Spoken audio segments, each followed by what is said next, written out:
It started by accident.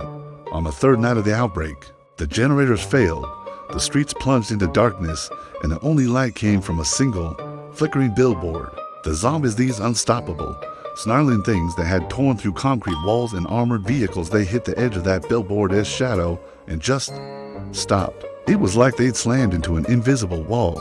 Their bodies twitched, claws scraped the ground, but they couldn't take a single step forward. At first, we thought it was a fluke, maybe some leftover human instinct, a fear of the dark. But when the sun rose and the shadows shifted, the zombies flowed forward again like water filling cracks. That's when we realized the horrifying truth. The dead could not cross shadows. Not any shadow, not the soft blur from a lamppost at dawn, or the hard, black line cast by a building at noon. Not even the thin, dancing shadow of a dangling cable. That discovery didn't save the world. It completely reshaped it. Once you know what stops the monsters, you start building your entire life around it. Within weeks, our cities became these blinding constellations of artificial light. Skyscrapers were wrapped in LED panels, streets were paved with glowing tiles. Drones hovered overhead, casting overlapping circles of perfect illumination. There were no dark corners, no night, no rest. Darkness was death, and shadows were borders. Fear accelerates innovation, you know? Engineers learned how to bend light like architecture. Children grew up thinking the stars were just decorations projected onto giant domes. Sleep became something you did in sterile white rooms with no edges, no shadows, no peace. And for a while, it worked. The new cities, the Lumen cities, were safe. They were brilliant, humming with power and a desperate sense of relief. Outside their glowing borders, the zombies clustered in writhing masses, trapped in the broken geometry of shade, pacing endlessly along the edges of brightness like predators behind glass. We told ourselves this was the new normal. We'd beaten the apocalypse with photons and electricity. All it took was keeping the lights on, but nobody dared to ask what would happen if the lights ever failed. Asking that question meant admitting just how fragile our miracle really was. I remember the first time I saw the dark up close, not through a camera feed or a safety window, but in person. I was assigned to shadow control.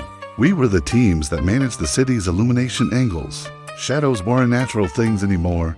They were enemies, bugs in the system. A mistake could kill thousands. My job was to watch the city in simulation, adjusting lights in real time to erase any creeping darkness as the sun moved, as clouds passed overhead. Even a momentary shadow could become a breach. The public trusted us with their lives without ever seeing our faces. Then one night, during a routine calibration, the system flagged something impossible, a shadow forming where no object existed, a clean, sharp line of darkness slicing across an empty plaza. Before I could even report it, the lights flickered, just for a second, but in that second, the plaza went dim and the zombies surged forward, stopping again at the next shadow line, but closer than they'd ever been, close enough for people to see their eyes. That's when the panic returned to a world that had forgotten how to feel it. Flickers weren't supposed to happen. Our grid was redundant, layered, idiot-proofed, and yet the shadows were growing, slowly, deliberately, as if they were being drawn by an unseen hand. As engineers scrambled and politicians shouted, we discovered the final, terrible truth that would end the age of light. The zombies weren't afraid of shadows, they were bound by them. Whatever reanimated them existed in direct opposition to illumination itself. Shadows weren't just an absence of light, they were physical barriers, and barriers can be shaped. The zombies were learning, not consciously, not intelligently, but as a collective. When enough of them pressed against the same shadow line, the line would bend, stretch, and thin out. They realized that if they blocked the light, they could move the border.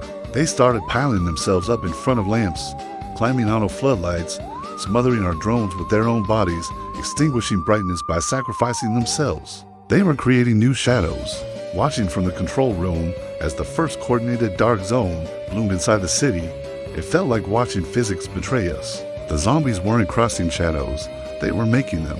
Suddenly, our Lumen cities weren't fortresses anymore. They were just lanterns surrounded by a swarm of moths that desperately wanted the dark. We tried everything. Brighter lights, harsher angles, orbital mirrors, even artificial suns. But the more light we poured into the world, the deeper and sharper the shadows became. Contrast breeds darkness just as much as it erases it. And people started noticing the true cost of eternal light. Children couldn't sleep. Everyone's eyes burned. Our circadian rhythms collapsed. Plants refused to grow under the constant glare. People started hallucinating movement in places where shadows should have been, but weren't.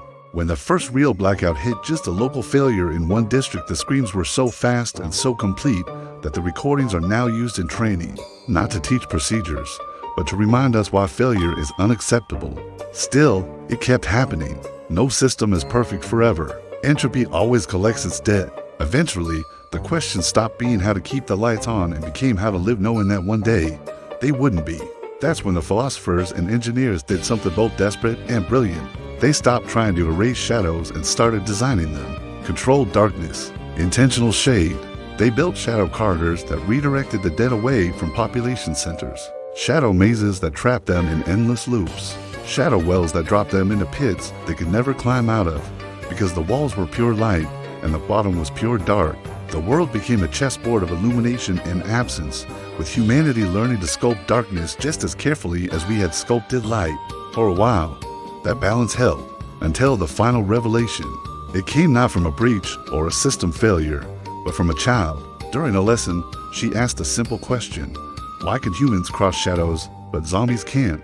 No one had a good answer. We'd never even thought to ask why the rule only applied one way.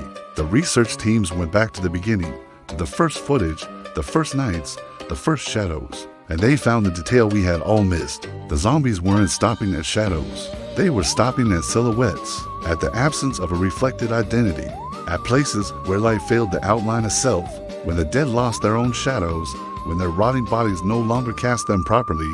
They lost the ability to move through the shadows of others. Whatever animated them required a constant reflection of self to exist. The apocalypse wasn't defeated by light, but by identity.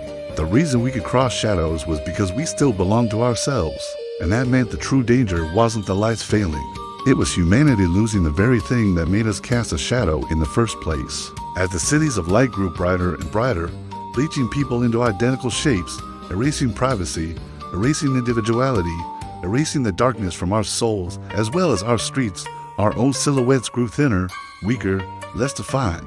And now, standing here, at the edge of a perfect, glowing city where nothing is hidden and everything is visible, I'm watching a man hesitate at a shadow he should be able to cross. I see him step back, confused, afraid, and I understand the final, crushing irony of our survival.